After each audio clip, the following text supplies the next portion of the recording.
Welcome to Beauty in the Biz, where we talk about the business and marketing side of plastic surgery. I'm your host, Catherine Maley, author of Your Aesthetic Practice, What Your Patients Are Saying, as well as consultant to plastic surgeons to get them more patients and more profits.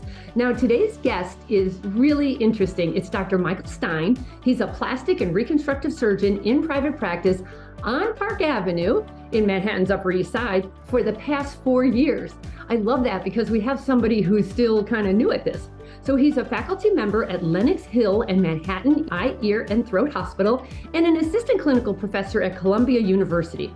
Now, after finishing his plastic surgery training, he went to Johns Hopkins University to do an advanced degree in patient safety and healthcare quality.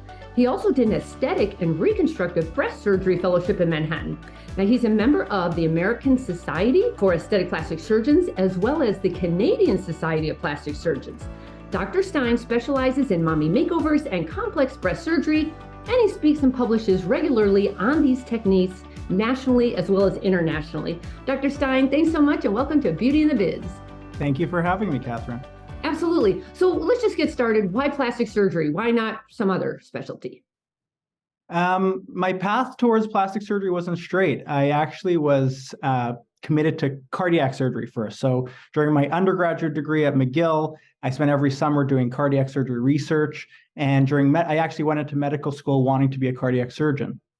In medical school, all my clinical rotations and research was in cardiac surgery. And then last minute, I made the switch. Nice. All right. And did you come from a family of surgeons, or did you make this up when you were a little kid?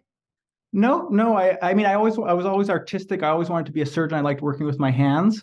And naturally, the path from cardiac to plastics was I didn't really like the very narrow breadth of the field of cardiac surgery.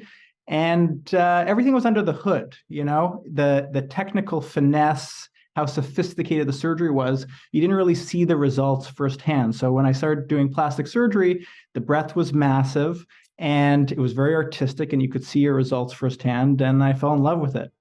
Nice. So the big question is, how does somebody 4 years ago, because the canvas has changed dramatically, Right. How do you enter this marketplace? Do you go from fellowship to a hospital, to another practice, to a multi-specialty? How did you enter this world? Yeah, so I'm Canadian and all of my training was in Canada. So after 17 years of becoming a plastic surgeon, I did my fellowship at Manhattan Eye and Ear. And that's a really special place because if you think about the Upper East Side, there are hundreds of plastic surgeons.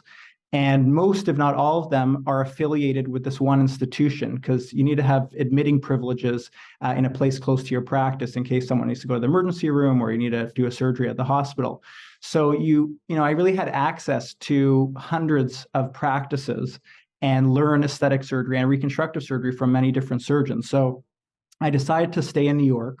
I fell in love with the city and I wanted to establish my practice here. So I set up shop. And I joined a wonderful specialty, a practice called specialty aesthetic surgery.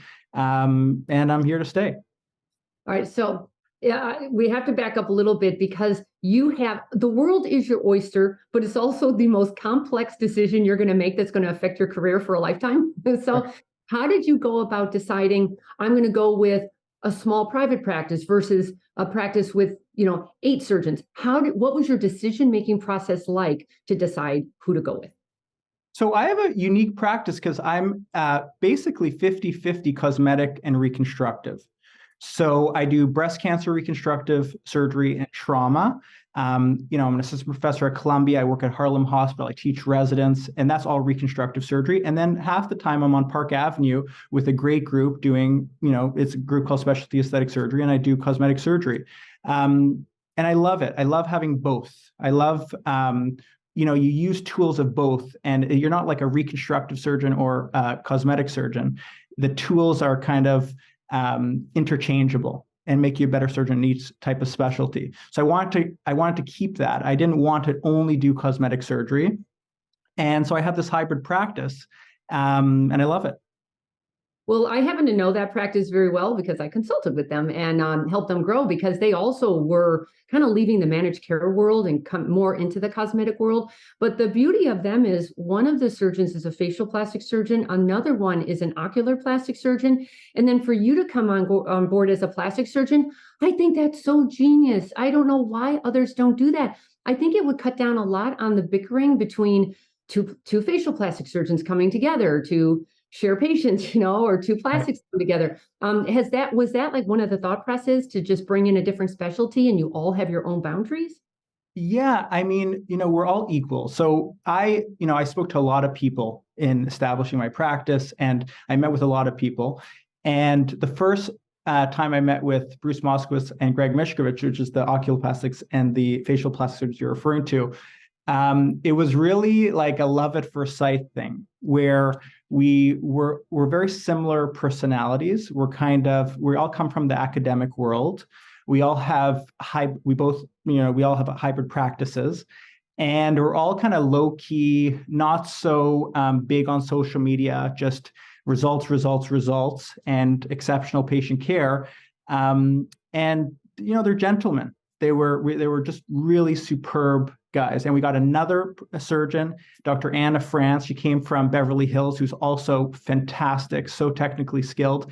And we all just get along, and the relationship I have with Greg and Bruce is, we share overhead and we're partners. We're all equals. We all do different surgeries. There's no competition. Sometimes we operate on the same patients. And it's really, really a special practice. Wow. I know when they were building that, I checked it out. It was gorgeous. It's on Park Yeah. Avenue, of course.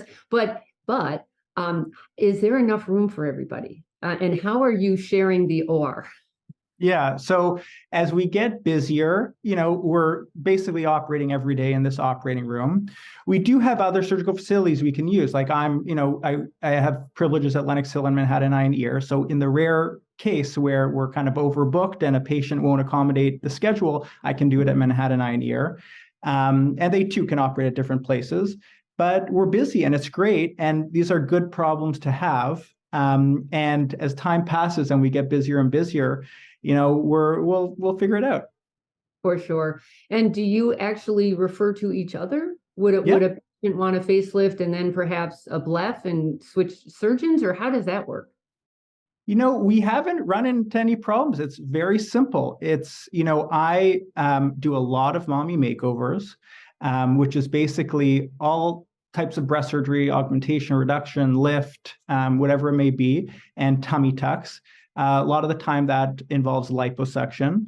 Greg Mishkovich does faces and like facelifts and eyes, face and nose rather, and Bruce Moskowitz eyes. And we all kind of specialize in different things.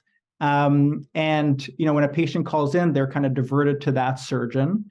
And not uncommonly, a patient will ask me, "Oh, what about my nose?" And I say, "Oh, I have this great surgeon. He's, next door. Let's see if he has time to come and see you now," and vice versa. And it works out very, very well. Oh, that's such a great idea. I'm so glad. Do you have any tips for joining? I want to get to the part where this is such an important decision. Yeah. Like, what criteria did you use to decide I really like these people? Did you, by the way, are you married by any chance? No. Okay, because that's another big deal. A lot of the surgeons don't look at the personal lifestyle of the partner they're thinking about bringing on. Yeah. For example, the wife doesn't want to move to New York. Her family Okay. in Minneapolis. Did you have any of that kind of criteria going through your head trying to figure out who's a good fit for me? I think I have a good read on people, and I think the most, like, obviously you do your research and you get collateral information, but I sat down with them and I really connected with them. Above all, you need to trust the people you work with. They need to be good people and they need to be good surgeons. So the first time I met with them, I'm like, these are great guys. Are they good surgeons? And I spent weeks in the OR with them. I'm like, wow, they're exceptional. And so really we're friends. We're friends first and we're equals. And as I said, we kind of share overhead. It's not like employee-employer relationship. We're all kind of equals. And they really emphasize that from day one and stay true to their word. So that's kind of what's important. You need to like the people you work with. They need to be good surgeons. It needs to be a well-oiled machine. And you need to have the opportunity to grow your own practice while at the same time, growing the brand. So we each have our own practice. We do our own thing, but we work under this umbrella, specialty aesthetic surgery. And as we get busier and better and more popular, the brand grows. For sure. I would just keep an eye on that building because there's got to be a neighbor moving out of there someday. I would grab that. We are. And I mean, we have a gorgeous office. It's on Park and 80th. And, now we got another surgeon, Dr. Anna France from Beverly Hills. So yeah, we're growing a little bit too quickly. We might need to get space next door, and we have our eyes open. That's terrific. Where are you at usually when you're kind of new to the marketplace? You dabble a lot, not dabble, but you're doing non-surgical as well as surgical, hoping for that patient to transition to surgery. Are you doing that? Like, are you like, or like a one and done? Like right now, you're just focused completely on surgery, or what's your strategy with that? There are patients that specifically request that I do their injectables, but I try not to. I'm very focused on surgery. I love operating. I want to be in the operating room every day if I can. And I am operating every day or almost every day. And it's great. And I don't want to grow the non-surgical injectable part of my practice. That's why we have an injector in the practice. But, I do it. And I, like doing it at times. And patients want me to do it sometimes. So I can't really prevent that from happening. Well, you can charge a lot more, Yeah. Yeah. Yeah. Fairly standardized pricing. And it is more than our nurse injector. Mm-hmm. But I want to be busy in the OR, not out of the OR. Yeah. How do you go about making a decision? What if somebody wanted kind of a big deal equipment that's going to, who's going to pay for it? How do you make those kind of big decisions? Everyone's trying to sell you something on Park Avenue. And I think there are people in our office weekly talking about different technologies. I approach them all with caution, not that they don't work. A lot of them have great results. And I've published on some of these, but, I just focus on the OR.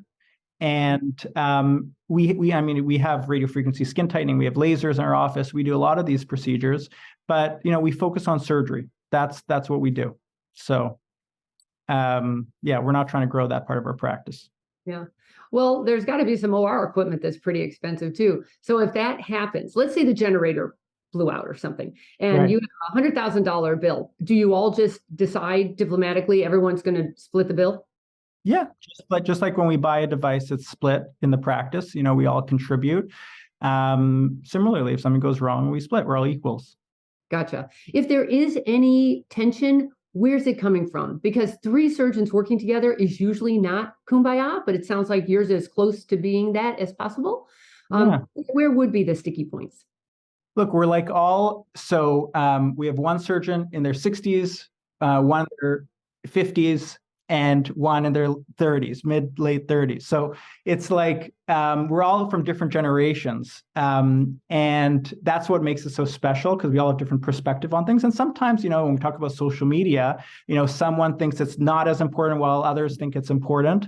But we all kind of work it out. Everyone's kind of open-minded. So that's great.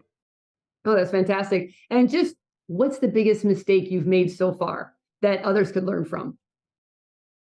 I really think that there's so many plastic surgeons in the city, and many of them are all doing the same thing with respect to social media and building an infrastructure.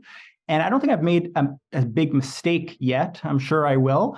But, you have this urge to do what everyone else is doing, and to copy the social media kind of wave of this is what people are posting and how many times per day and how they're approaching it. But, a mentor of mine said, keep your head down, focus on creating an exceptional product. And then later and gradually the infrastructure kind of develops around that. We're actually talking, he used the analogy of the iPhone and Steve Jobs. And he said, so, you have the iPhone and there's beautiful packaging and there's beautiful stores and there's great people selling you the phone. But if the phone has bugs and is slow, the whole infrastructure kind of collapses. So you really need to be focused on creating an exceptional product first and then growing. And so it's that, I haven't really made a mistake yet, but I keep being tempted to kind of, focus on the infrastructure when really I would say for the first 10, 15 years of your practice, you really need to focus on that exceptional product. And that's not just the surgical result, it's the exceptional patient care. And then you make incremental steps around that to grow the machine. Yeah, I would agree with you. It has gotten so gosh darn uber competitive that Steve Jobs was a killer salesperson and right, totally at presenting, and just he was making that look easy, but I think he was focused on that more than people realize. He was also all about that incredible product, but no one's going to know that product without somebody selling the darn thing. Totally. Yeah, so I think especially in your age group, social media comes way more naturally to you than older people. So have you embraced, let's just go to marketing. Have you embraced social media? Where are you at with that? Not quite. I didn't have social media until I moved to New York, actually. And even now, I have a very consistent brand where my results are all standardized photography in a photography studio with the same lighting, angle, zoom. It's all very consistent. And that's my personality. Like, I'm results oriented. The product is my result and my relationship with patients.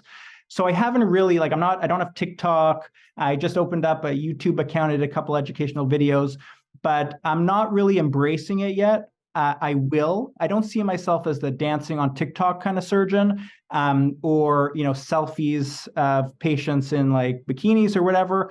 It's all going to be results oriented and based on an educational approach. But I'm going to embrace it more and more because that's what people are watching. People aren't going to my website; they're going to my Instagram. And I have hundreds and hundreds of before and afters in the office and on my website, and then they're like, oh, I'm just flipping through your Instagram before and after. So you have to embrace it. You have to, but it has to be tasteful. Yeah. No, your photos are fantastic, by the way. Your results are definitely speaking for themselves. Just more of them. Just keep it coming. But you're also showing you're a marathon runner, and that's a pretty big deal. People don't the customers, don't the patients comment on that? Yeah, I want my Instagram to be me, Yes. right? Yeah. And what story does it tell? This is my life.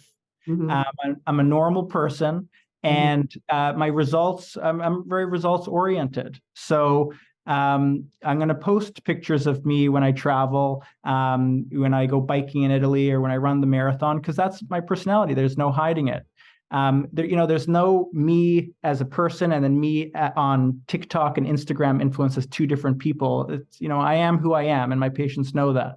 Yeah. Who are you attracting? Because sometimes some of the plastic surgeons, they definitely are dancing. They're dancing for their dinner, and they're going after that younger breast dog girl, let's say. Right. And I always say, go up the food chain, go with the mommy makeover. She's just older, has more financial wherewithal, cares a lot more about your credentials and skill than she does about your dance. So where are you at with patient demographics? Who are you attracting, or who do you want to attract? I've grown fairly organically and by word of mouth, usually within the mommy makeover circle. So it took a couple of, classic mommy makeover patients. They work in the Upper East Side, they exercise, they go to SoulCycle, they go to Barry's boot camp, whatever it may be. They have excess skin and erectus diastasis, and they want their, 20-year-old body back. And it takes a couple, and they refer your friends, and those friends refer friends, and you grow slowly and organically. And I'm fortunate enough to, have a great practice from that.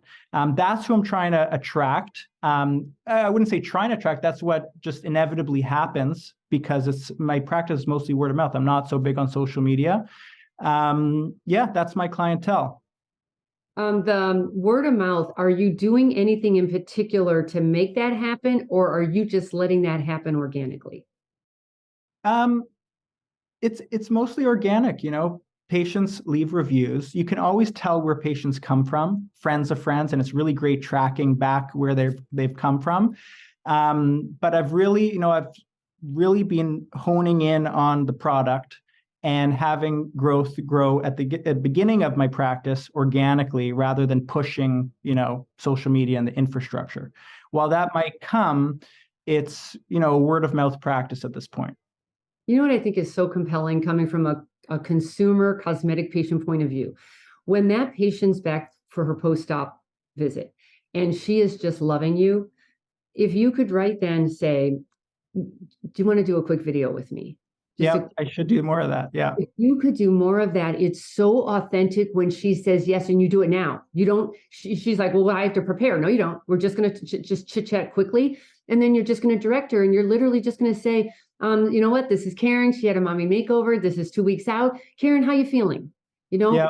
What do you think? Just a nice open-ended question and just let her go with it.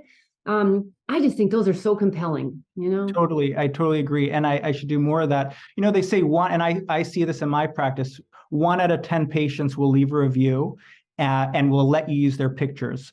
So, you're not going to force anyone to do what they don't want to do, right? They have to provide, written consent to do that.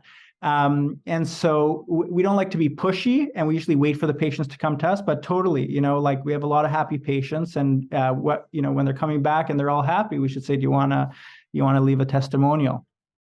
I would say, and I know some guys who have like 1,500 photos, and I said, how'd you do it? And consistently it's a third, a third, and a third. A third said absolutely not. A third said okay, but don't show any of my features. And then a third said absolutely. And so it was just it was just a numbers game. It really was. Yeah. The secret was the surgeon was asking, and asking very nicely and at the right time. Yep. You have to catch them when they're still so excited. They're not used to it yet. They love their new body and they're dying to tell everybody about it or show it off. It's just timing, and you asking makes a big difference. It's interesting in body surgery and mommy makeovers, there's a lot of hand holding and the recovery is long. So there's a recovery period where you're swollen, your scars are kind of elevated and a little lumpy, and it takes time. So really the results you see over months. So that's really the time that you want to talk to the patients, not like right after surgery when they're swollen, they kind of feel yucky and they're hunched over because of the tummy tuck. But yeah, definitely a good idea. Then I would say, here's the problem though. Then let's say you see them like a day later, a week later, 2 weeks later, and then you see them 3 months later. The problem is that's too long of a lag, because the 3 months, they really are used to this, and they will not come off half as energetic about it as they would have, let's say, a month from now. I'm just saying, if you can get them to do all the selling for you, you don't have to do it.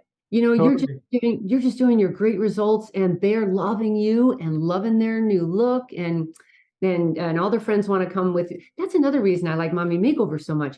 Mommies hang out together, There's such a good referral source. Are you involved at all at like any of the Facebook groups, any of that? Because a lot of the surgeons get some good play from that. Yeah, no, I'm not involved in any of them. I don't really know them, to be honest with you. Yeah, word of mouth, especially with mommy makeovers, as you imply, is huge, because they all, go to Central Park and have with their kids and the strollers, and they're all friends. So that's how growth happens. That's the natural progression of things. And I'll speak about the reviews. The best reviews I've gotten have been from people who I haven't asked, interestingly. And the patients who have left really beautiful testimonials have asked me, can I leave something? So, it's a balance. Like, I have to do it, I know, but, the best stuff yet have been completely organic. Here's an idea that I've given to several offices, and some have done it.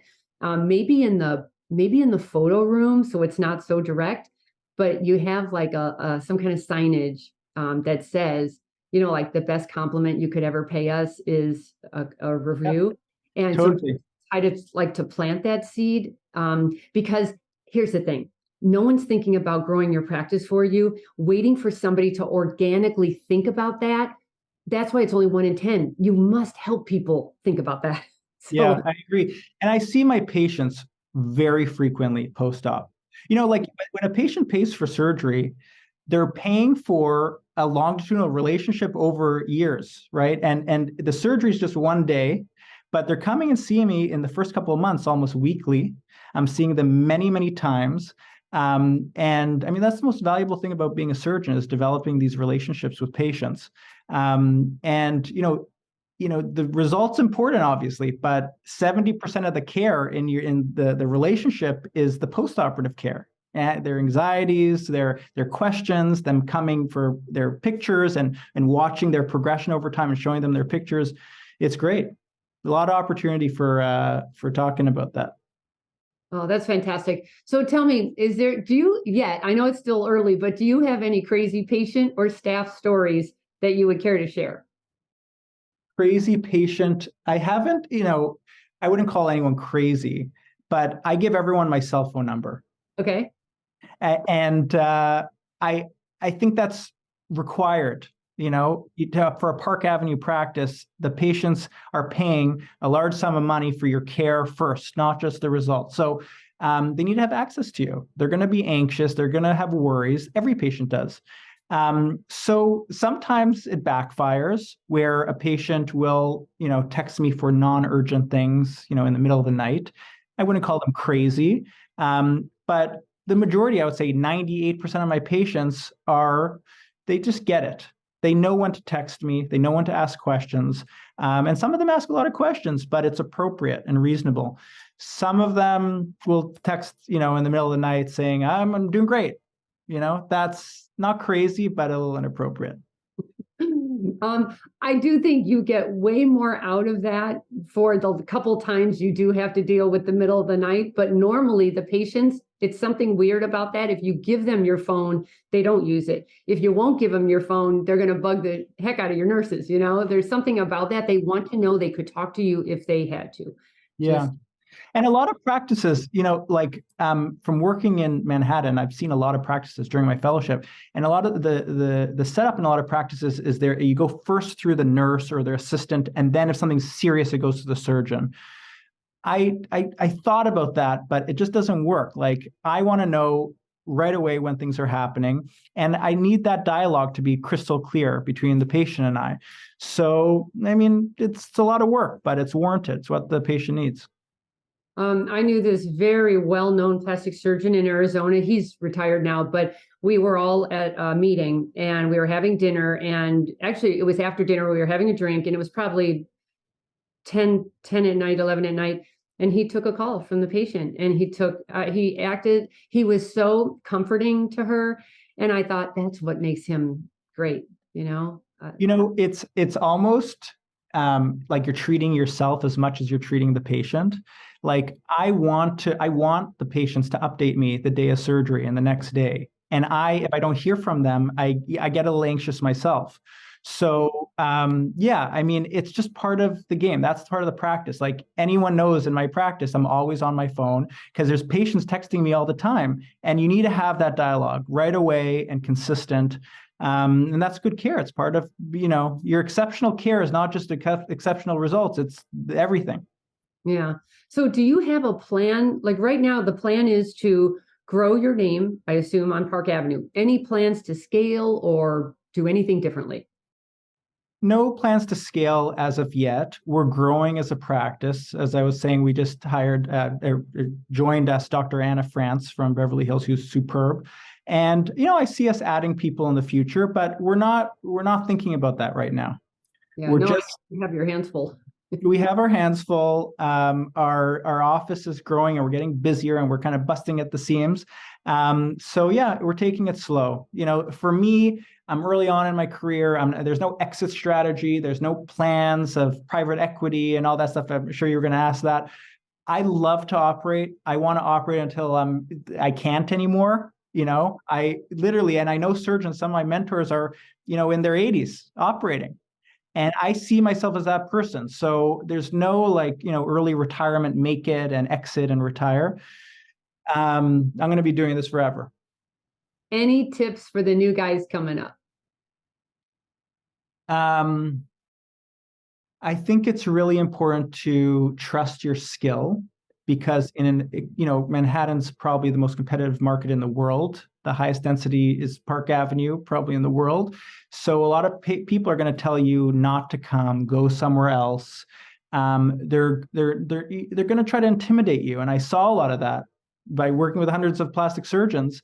And you stay humble, but you realize as you do more and more that you got this, and you have to believe in yourself, and take it slow and just grow organically. Yeah, no, I agree. And just decide and then make that decision right, and you're right. Yeah. You believe in Yeah. yourself because You nobody have else.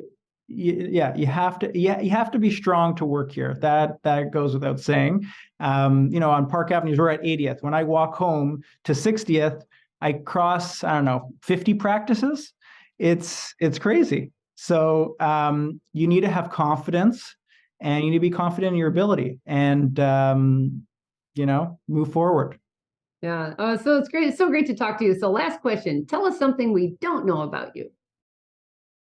What we don't know about me. I guess I'm a bit of an adventurer. I travel a lot. I have this group of friends from medical school, and we made a pact in medical school every year to go somewhere ridiculous in the world and do a hike or something, adventurous. So we, rent a plane and fly to northern Alaska for 6 days with grizzly bears, or Patagonia, wherever it may be. So that's something no one really knows about me. I actually saw that on Instagram. You went to the rainforest, and there are a bunch of you. There were like 8 or 9 of you. You all get along? We're all doctors. We're all great friends. We all are in different specialties. We have an ICU doctor. We have an emergency doctor. Everything from psychiatry to plastic surgery, and it's great. Every year we do the same thing. Oh, that is so great. Don't lose those friendships. Those are, I'm just, from what I have seen, because I've been around for a long time, you get so involved in your practice and you never look up, and if you can hang on to your friends and take a breather and take some time out, you'll keep your sanity, Oh, definitely. Especially in this place, you're working all the time. And you lose perspective sometimes. So to remain grounded is really important. Yeah, for sure. Well, thank you so much. I really appreciate that. And if anybody wants to talk to you, where would they, or how would they find you? They can go to my Instagram page, which I'm sure you'll provide the link for, and my website. Yep. It's what's your URL? It's drmichaeljstein.com. That's it, michaeljstein.com. Yeah. Well, so nice to meet you. I'll be watching your career as you blossom. Thank you so much for having me. Absolutely. Everybody, that's going to take care of us for today. If you enjoyed this session, please subscribe so you don't miss any others. And if you would share it with your staff and your colleagues, that would be super great because it helps grow our audience. And if you've got any questions or comments for me, you can just leave them on my website at catherinemaley.com, or you can certainly DM me on Instagram at catherinemaley.mba. Thanks so much, and we'll talk again soon. The fastest way to success is to model other successful surgeons who have what you want, but you can only see their results, not the path they took to get there. So you continue to jump from one thing to another, hoping to find something that will work for you too. But it rarely does. So try this shortcut instead. It's guaranteed to move you forward. I compiled my intellectual property to grow cosmetic revenues, everything I've gleaned over the years, into one playbook of the most successful practices and what they do to win. Go to cosmeticpracticevault.com and let's grow your cosmetic revenues.